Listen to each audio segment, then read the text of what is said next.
नमस्कार, Indian analysis MP का रण में आपका स्वागत है। मैं हूं राजेश सक्सेना। 5 राज्यों में चुनाव तारीखों का ऐलान हो चुका है, उसमें मध्य प्रदेश भी शामिल है। मध्य प्रदेश की 230 विधानसभा सीटों पर 17 नवंबर को वोट डाले जाएंगे और 5 राज्यों के तरह 3 दिसंबर को एमपी के भी नतीजे आएंगे। हमने देखा कि चाहे वो सत्ताधारी दल भारतीय जनता पार्टी हो या विपक्ष में बैठी कांग्रेस या इसके अलावा अन्य दल, पिछले कई दिनों से मैदान में ताल ठोक रहे थे और अब जो ताल ठोकी है मैदान में, अब समय है जनता के बीच जाने का, जनता का आशीर्वाद लेने का। वक्त कम है और चुनौती बड़ी, क्योंकि इस बार 2023 में जिस तरह से कहा जा रहा है कि चुनौतियां बड़ी हैं, चाहे वो भारतीय जनता पार्टी हो या फिर कांग्रेस, और इसी के हिसाब से पूरा दमखम दोनों राजनीतिक दल लगा रहे हैं। इसके अलावा तमाम अन्य सारे दल हैं, वो भी कहीं ना कहीं इन दलों का गुणा गणित बनाने बिगाड़ने में लगे हुए हैं।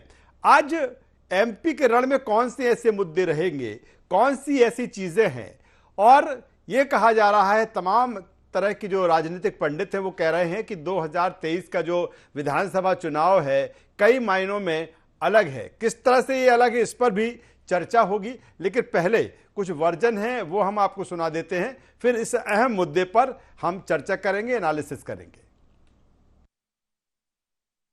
भारतीय जनता पार्टी हमेशा से, आज से नहीं, हमेशा से सामूहिक नेतृत्व पर काम करती है और हम सामूहिक नेतृत्व पर ही आगे बढ़ रहे हैं देश के अंदर। और भारतीय जनता पार्टी तो हमेशा कर्म प्रधान रही है, तो कर्म का फल तो मिलता ही है। हमारी सरकारों ने, हमारे नेतृत्व ने जो काम किया है यही आधार है। तो इसलिए मैंने कहा विकास और गरीब कल्याण यही उसका आधार है। कांग्रेस पूरी तरह से तैयार है और कांग्रेस ही नहीं, पूरी प्रदेश की जनता तैयार है। कमर कस के भारतीय जनता पार्टी की भ्रष्ट सरकार का अंत तय है। और इस आचार संहिता लगने से एक बात बहुत अच्छी हुई है कि अब शिवराज सिंह जी की झूठी घोषणाओं की मशीन पे ताला लगेगा। तो बहुत ही खुशी की बात है कि आचार संहिता लग गई। मुंगेरी लाल के हसीन सपने हैं, इनको देखने से कोई नहीं रोक सकता वीडी शर्मा जी को, भारतीय जनता पार्टी को। पिछली बार वो भूल रहे हैं कि कमल वाली दिवाली नहीं मनी थी, हाथ के पंजे की दिवाली मनी थी और सरकार कांग्रेस की आई थी। इस बार और ताकत से जनता कांग्रेस को जनादेश देगी और आशीर्वाद देगी और दीपावली पे लक्ष्मी जी कांग्रेस पे प्रसन्न होंगी। तो जैसे ही तारीखों का ऐलान हुआ, दावे वादे भी अब सामने हैं। दोनों ही दल दावा कर रहे हैं जीत का, इतिहास रचने का। और जाहिर सी बात है, लोकतंत्र में, प्रजातंत्र में हर दल को पूरा अधिकार है अपनी बात रखने का, लेकिन अंततः तय सब कुछ जनता ही करती है। आज इसी पर चर्चा करेंगे। चर्चा शुरू करें, जो मेहमान अभी हमसे जुड़ चुके हैं उनका हम परिचय करा देते हैं, तारुफ करा देते हैं, फिर इस चर्चा को हम आगे बढ़ाएंगे। हमारे साथ इस चर्चा में 3 मेहमान होंगे। हमारे साथ में हैं डॉक्टर रोहित नायक जी, प्रदेश प्रवक्ता कांग्रेस, स्वागत है रोहित जी। हमारे साथ में हैं वरिष्ठ पत्रकार गौरव चतुर्वेदी साहब, गौरव जी आपका स्वागत करता हूं। और लोया साहब भी हमारे साथ जुड़ेंगे, जब बेहतर उनके साथ हमारा कम्युनिकेशन होगा। तो लोया साहब, शायद आवाज़ मिलने लगी होगी हमारी आपको, आपका भी स्वागत करता हूं, प्रदेश प्रवक्ता भारतीय जनता पार्टी। सबसे पहले मैं डॉक्टर रोहित नायक जी के पास में आता हूं। रोहित नायक जी, ऐलान हो चुका है जंग का, रण का, कांग्रेस कितनी तैयार? और हालांकि अगर आपकी हम बात करें तो आप भी मैदान में डटे हुए हैं अपनी विधानसभा सीट को लेके, किस रूप में देखें अब? राजेश जी, ये चुनाव बड़ा ही दिलचस्प होने वाला है। यहाँ पर जो वरिष्ठता है और नवीनता है, इसका जो पार्टी बैलेंस बनाएगी उसको पूर्ण रूप से लाभ मिलेगा। आज पीसी हुई होगी, आपने भी देखा होगा, सभी ने देखा है।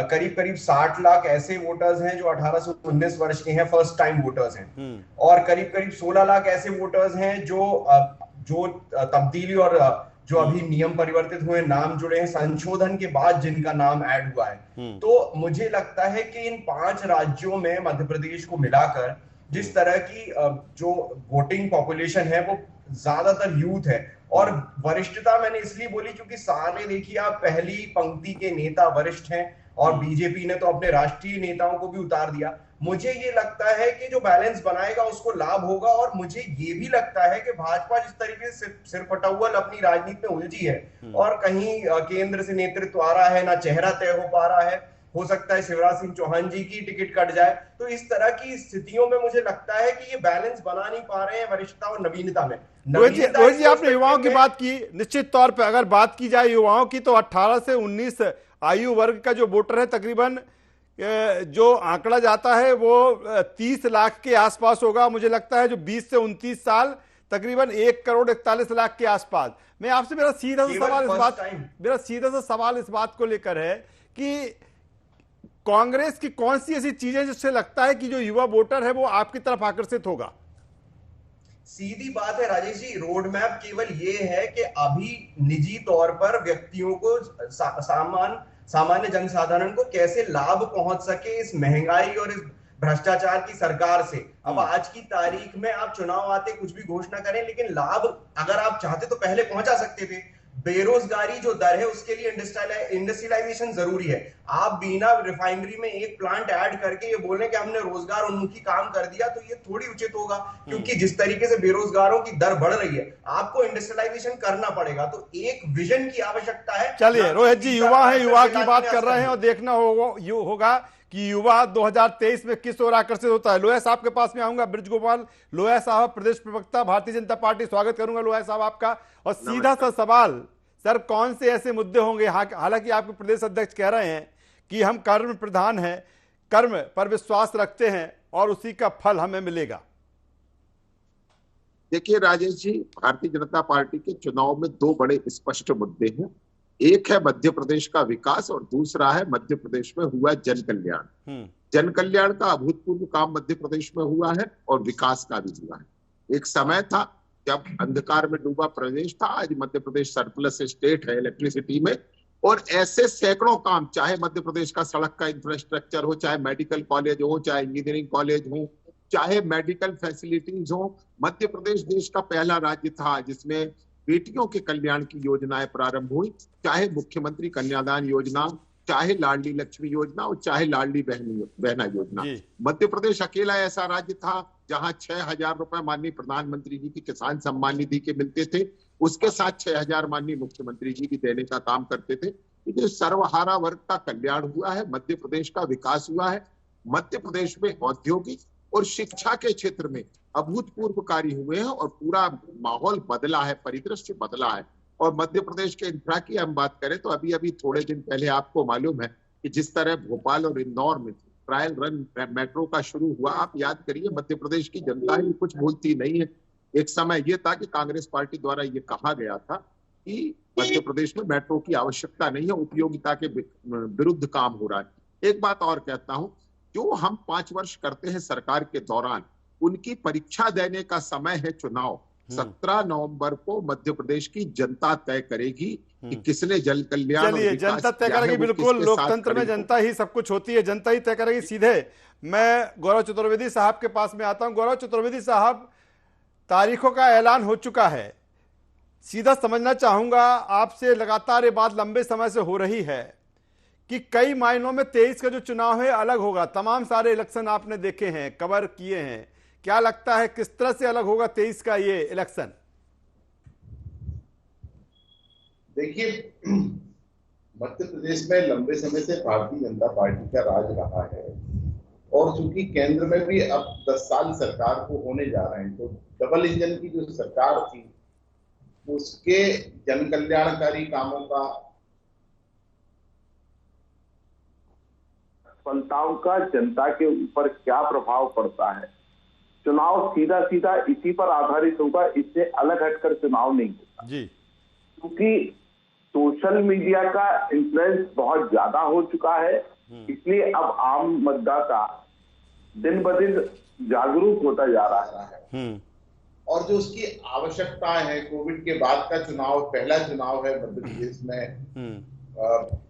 विधानसभा का बड़ा चुनाव है। चुनाव तो हुए थे लेकिन बड़ा चुनाव है, और इस बड़े चुनाव में आम जनता ने जो दंश झेले होंगे, आम जनता जिन समस्याओं से पीड़ित है, उसको सामने रख करके वो पूरा अपना वोट देगी। दूसरी चीज, जहां हम 2018 के मुकाबले देखें तो कांग्रेस आज ग्राउंड पर नजर आ रही है। 2018 के पहले कांग्रेस इतनी मजबूती के साथ मैदान में दिखाई नहीं देती थी, और भाजपा में जिस प्रकार की सिर्फ फुटबॉल हमें नजर आ रही है, वो भाजपा में 2018 के पहले नहीं थी। तो इसका क्या इफेक्ट पड़ेगा, क्या इम्पैक्ट पड़ेगा, टीम वर्क किसका मजबूत होगा, कौन कितनी बेहतर रणनीति के साथ चुनाव में जाएगा, ये सारा दारोमदार चुनाव के ऊपर टिका है। सर गौरव जी, एक सवाल और हम यहाँ पर है, क्योंकि अगर लंबे समय से कैंपेनिंग देखें, खासतौर पर भारतीय जनता पार्टी की, जिस तरह से फोकस्ड है कि विधानसभा चुनाव तो लड़ ही रहे हैं और यहीं से इसी ग्राउंड से हम तैयारी 24 की करें, तो क्या विधानसभा चुनाव के लिए जिस तरह से स्थानीय मुद्दे जिस तरह से कहते हैं सीधे जुड़े हुए कनेक्टेड, तो विधानसभा चुनाव में स्थानीय मुद्दों के साथ जो देशव्यापी मुद्दे हैं वो भी हावी रहेंगे इन 1 महीने के अंदर, या 1 महीने 10 दिन का जो समय है? देखिए, आज दोपहर में 12 बजे के पहले जिस प्रकार का बृहद प्रचार प्रसार मध्य प्रदेश सरकार और केंद्र सरकार चुनाव को दृष्टिगत रखते हुए कर रही थी कि उन्हें 2024 को भी टारगेट लेकर के चलना है, अब वो प्रचार प्रसार आज थम गया है, पहली चीज। और दूसरी चीज, जो प्रचार प्रसार अभी तक किया था उसे अब चुनाव आयोग के निर्देश पर जिला प्रशासन और स्थानीय निकायों ने अब उसे हटाना शुरू कर दिया है। अब मूल मुद्दा चुनाव का सबसे अहम जो रहने वाला है, वो चुनाव का अहम मुद्दा है कि मध्य प्रदेश के मतदाता की मूलभूत आवश्यकताएं क्या थी, उन मूलभूत आवश्यकताओं को कितना पूरा किया गया, और उनकी मूलभूत जो समस्याएं बनी हुई हैं लगातार, उनकी तरफ कौन सा राजनीतिक दल। चलिए आता हूं गौरव जी, दोबारा आपके पास में आता हूं, सीधे मैं नायक जी के पास में आ जाता हूं। डॉक्टर रोहित नायक, जिस तरह से ठीक है हम बात कर रहे हैं कि स्थानीय मुद्दे जो विधानसभा चुनाव में अमूमन होते हैं, लेकिन जो तमाम अन्य सारे मुद्दे हैं, और कांग्रेस चुनाव के ठीक पहले एक जातिगत जनगणना का जो मुद्दा है वो लेकर आई। अभी हमने देखा कि आपके नेता राहुल गांधी की जिस तरह से प्रेस कॉन्फ्रेंस अभी दिल्ली में चल रही थी, उन्होंने इस बात को उठाया है। तो आप चुनाव के पहले जाति जनगणना का मुद्दा लेकर आए हैं, क्या आपको लगता है कि ये इफेक्टिव होगा इस चुनाव में, इसका फायदा आपको मिलेगा कि चुनाव के ठीक 1 महीने पहले लेकर आप आए? राजेश जी, क्योंकि जिस राजनीति का जन्म अब हो चुका है, कम से कम उस राजनीति में तो पारदर्शिता रहे। जो सबसे बड़ी जातिगत जो समूह है उसको कम से कम सही मायनों में अपनी जगह तो मिले। तो इस बात को करने में कोई गुरेज नहीं, क्योंकि अंदरूनी तौर पे जो व्यक्ति उस जात बिरात को बिलोंग करता है उसको तो ये लगता ही है कि हम शायद छूट रहे हैं, कहीं हमें छोड़ा जा रहा है, हमें सही उचित स्थान नहीं मिल रहा, सम्मान नहीं मिल रहा। तो इस बात को तो करना पड़ेगा। लेकिन जो सबसे बड़ी चीज है ना, वो है कथनी और करनी में अंतर ना होना। सरकार तब गुणवत्ता युक्त पाई जाती है जब वो कथनी और करनी में अंतर ना रखे। आज की तारीख में आप हिंदूवादी संगठन बोलते हैं अपने आप को, लेकिन आप पितृपक्ष में फीते काटे जा रहे हैं। आप महाकाल योग का जो है अवलोकन करने के उपरांत आपने बताइए उसका भी आपने शिलान्यास कर पूरा पूजन कर डाला।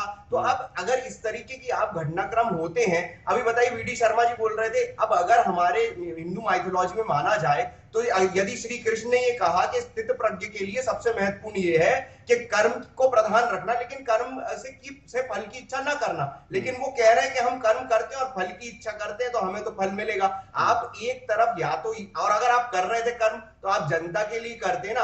आपने किया क्या? आपने केवल जो है प्रोपेगेंडा चलाया। बीजेपी जो है इस वक्त केवल प्रोपेगेंडा पार्टी है, इवेंट मैनेजमेंट पार्टी है। ये इवेंट मैनेजमेंट कंपनी की तरह काम करते हैं और ये चीज एक्सपोज हो गई है। इस चुनाव में सबसे महत्वपूर्ण यही होगा कि जो एक्सपोजर बीजेपी को पिछले चुनाव में नहीं मिल पाया था, वो क्या आम जनता को मिल चुका है? और उसी आधार पर यदि आम जनता चुनती है तो बीजेपी चलिए लोहिया साहब जवाब दे नहीं जीत दीजिए, पाएगी। लोहिया साहब जवाब दे दीजिए जो डॉक्टर रोहित नायक कह रहे हैं, और मेरा सीधा सा सवाल जो इन्होंने बात की उसका जवाब, और प्लस जिस तरह से मैं कह रहा हूं कि जो जातिगत जनगणना की बात की ही है, किस तरह से बीजेपी इसका काउंटर करेगी? रोहित जी ने जो प्रश्न उठाए हैं पहले उनका उत्तर दे जी। दो। रोहित जी, निश्चित हम इवेंट करते हैं और इसको स्वीकार करते हैं, मगर इवेंट किस चीज का करते हैं? 1947 से लेकर 2003 तक मध्य प्रदेश में 5 ही मेडिकल कॉलेज रहे, एक भी नया मेडिकल कॉलेज सरकारी नहीं बना। और यदि हमने उनकी संख्या बढ़ाकर 25 कर दी और 10 और स्वीकृत कर दिए, 35 कर दी, तो क्या हम उसका उद्घाटन शिलान्यास नहीं करेंगे? इसलिए आपको इवेंट दिखता है। आपकी सरकारें काम नहीं करती हैं। आपके समय में 60,000 किलोमीटर मध्य प्रदेश में गड्ढे वाली सड़क थी। आज मध्य प्रदेश में शानदार 5,10,000 किलोमीटर सड़कें हैं। क्या हम उनका शिलान्यास उद्घाटन नहीं करेंगे? आपके समय में मध्य प्रदेश केवल 2900 मेगावाट बिजली उत्पादन करता था, आज 29,000 मेगावाट करता है। हम क्या इवेंट नहीं करेंगे? आज मध्य प्रदेश की बिजली से दिल्ली की मेट्रो चलती है, इसलिए इवेंट करते हैं। आप किस चीज का इवेंट करते हैं? अंधकार का इवेंट करते कि 7 बजे बिजली बंद करवा दी जाती थी, शहरों के बाजार बंद करवा दिए जाते थे। इवेंट किस चीज का करते? दूसरा, अब आपने जो प्रश्न उठाया है राजेश जी, एक अभी रोहित जी कह रहे थे कि जो हम कहते हैं वो हम करते हैं, जातिगत जनगणना की बात कर रहे थे। हम देश में किसी जाति के खिलाफ नहीं, और पिछड़ा वर्ग के लिए जो हमने काम किए हैं वो कामों का आपसे कोई मुकाबला भी नहीं है। आप 70 सालों में इस देश में 65 साल आपने राज किया 75 में से, और देश में आप गौर से देखिएगा, ओबीसी आयोग का गठन करने का अवसर हमें ही मिला। मंडल कमीशन की सिफारिशें विश्वनाथ प्रताप सिंह जी की उस सरकार ने की थी जो भारतीय जनता पार्टी के समर्थन की थी। मध्य प्रदेश में 27% ओबीसी आरक्षण देकर हमने काम प्रारंभ किया। मध्य प्रदेश में 3 ओबीसी मुख्यमंत्री दिए, आप नहीं दे पाए। तो जिन्होंने ओबीसी का कल्याण नहीं किया वो आज बातें कर रहे हैं। दूसरी बात, मैं एक बात और कहूंगा कि केवल 1931 तक जातिगत जनगणना होती थी, जिसका विरोध करने वाले महात्मा गांधी और उस समय की कांग्रेस पार्टी थी। उसके बाद 2001 का अपवाद आप छोड़ दें तो 1951 से 2011 तक की जितनी भी जनगणना हुई कांग्रेस के काल में हुई। आपने तब उन्हें जातिगत आधार पर क्यों नहीं कराया? और एक और चलिए, तमाम सारे सवाल में दूसरे सवालों के साथ आऊंगा। गौरव चतुर्वेदी जी के पास में आ जाता हूं। गौरव चतुर्वेदी साहब, जिस तरह से शुरुआत में गौरव चतुर्वेदी साहब जिस तरह से डॉक्टर रोहित नायक जी ने शुरुआत युवाओं से की थी, लेकिन इस चुनाव में, चुनाव के पहले तारीखों का ऐलान आज हुआ है 12 बजे के बाद, लेकिन उससे पहले लगातार जिस तरह से चाहे वो कांग्रेस हो या भारतीय जनता पार्टी हो, महिलाओं की जो बात हुई, और जाहिर सी बात है इस बार अगर जो सामने अंक गणित है कि तकरीबन 13% जो महिला वोटर है पिछले इलेक्शन से इस बार बढ़ा हुआ है। पुरुषों के मुकाबले अगर देखें तो पुरुष अगर वोटर 10% बढ़ा है तो महिला वोटर 13% बढ़ा है। तकरीबन 2,72,33,945 जो वोटर है महिला।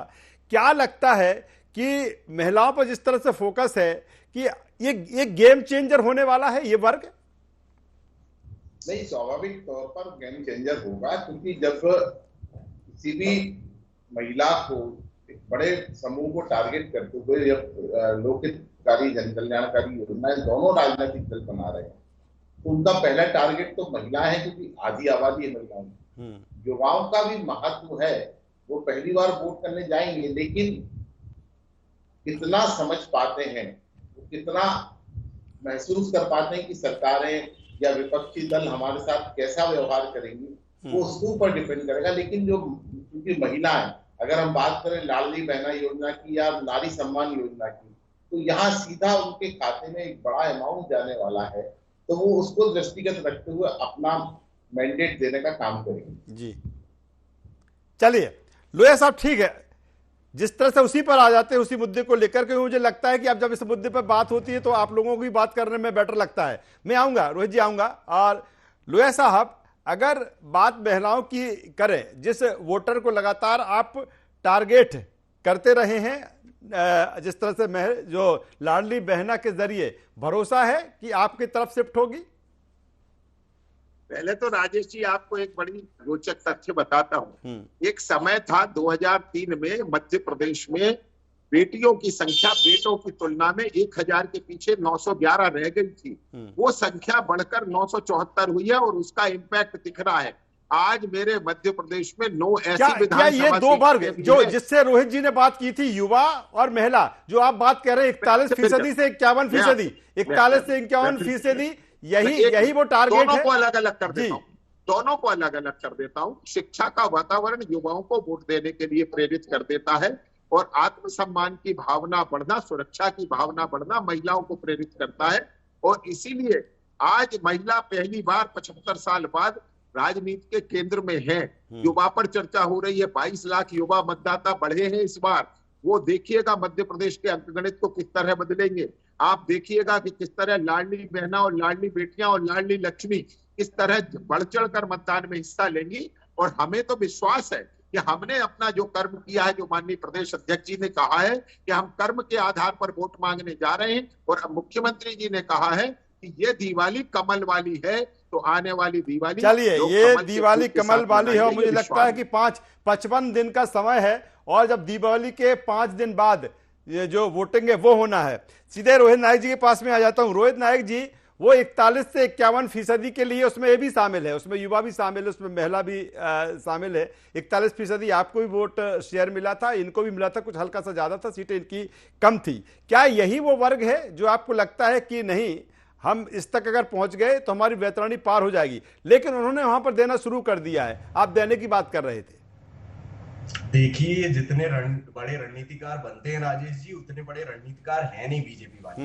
ये केवल इवेंट मैनेजमेंट, जैसा मैंने कहा, करते हैं। ये पिछली बार जब चुनाव हारे थे तो इन्होंने बोला हमारा वोट परसेंटेज लेकिन बड़ा है। तो आप बताइए, आप चुनाव हार गए और आप बोल रहे हैं हमारा लेकिन वोट परसेंटेज बड़ा है। अरे भाई, पोडियम पे 3 ही लोगों की जगह होती है और चुनाव में तो एक ही व्यक्ति जीतता आता है, दूसरे तीसरे का भी स्थान नहीं है यहाँ पर। तो आप ये जो परसेंटेज और ये जो राजनीति की बात कर रहे हैं, ये कहां से कहां तक सार्थक होती है, जब लोया जी के अभी स्टेटमेंट में ही 2 तरह के वक्तव्य निकल के आए। एक बार उन्होंने कहा 1947 से 2003 तक 5 से 25 मेडिकल कॉलेजेस हो गए, और एक तरफ ये कहते हैं कि 70 साल में कांग्रेस ने कुछ नहीं किया। अगर ये मेडिकल कॉलेजेस हो गए तो क्या ये केंद्र में सरकार कांग्रेस की नहीं थी? किसने दिए वो मेडिकल कॉलेजेस? कहां से बने वो? अगर 70 साल में कांग्रेस ने काम नहीं किया होता, 4000 कॉलेज ऐसे ही बन जाते। 4000 सीटों पर मध्य प्रदेश के बेटे बेटियों का एडमिशन हुआ है। कथनी और करनी में, खुद के डायलॉग में जो अंतर है और ये जो राजद्वेष, इनका खुद जितनी का आपके जो समय में मेडिकल की सीटें थी, उतने पर तो आज मेरा आदिवासी बेटे बेटी पढ़ रहे हैं। इतनी से ज्यादा सीटों पर आज मेरे दलित बेटे बेटी पढ़ रहे हैं। किस तरीके से इनने युवाओं विपक्ष का में विकास, जो है युवाओं की मांगलिक शिक्षा कार्यक्रम रोकने का कर काम दिए। किया, अगर बोलते क्योंकि हैं आप तो कि ये चाहते थे ना, आप तो ये चाहते थे ना सम्मान करते हैं, ढोर भगाने का काम करें हिंदू युवा। कैलेंडर के हिसाब आपने से कहा था ना, संभव नहीं है। तो ये भारतीय किस जनता कैलेंडर के पार्टी हिसाब की से इनने सरकार कर ने लिया? सीखो कमा योजना लाए, और कांग्रेस की सरकार के दौरान आप ढोर भगाओ सिखाओ। चलिए गौरव जी से एक छोटा सा सवाल ले लेते हैं। गौरव जी से एक छोटा सा सवाल। गौरव जी, अगर भारतीय जनता पार्टी की बात करें तो दोनों चीजें हैं। अगर 20 सालों में देखें तो 15 महीने का निकाल दिए जाए तो वो कहते हैं कि हमने डेवलपमेंट किया है, विकास किया है, वो उनके पास बताने के लिए है। दूसरी तरफ ये भी बड़ा सवाल है पार्टी के लिए, जब लगातार सत्ता में रहते हैं तो कहीं ना कहीं एंटी इनकम्बेंसी में रहती है। दोनों की अगर तुलना करें, कांग्रेस और भारतीय जनता पार्टी को, किसको बेटर पोजीशन में मानते हैं? वो कहते हैं हमारे पास में डेवलपमेंट है, विकास है, लेकिन कहीं ना कहीं एंटी इनकम्बेंसी है, तमाम तरह की चुनौतियां हैं। किस तरह से देखें इनको?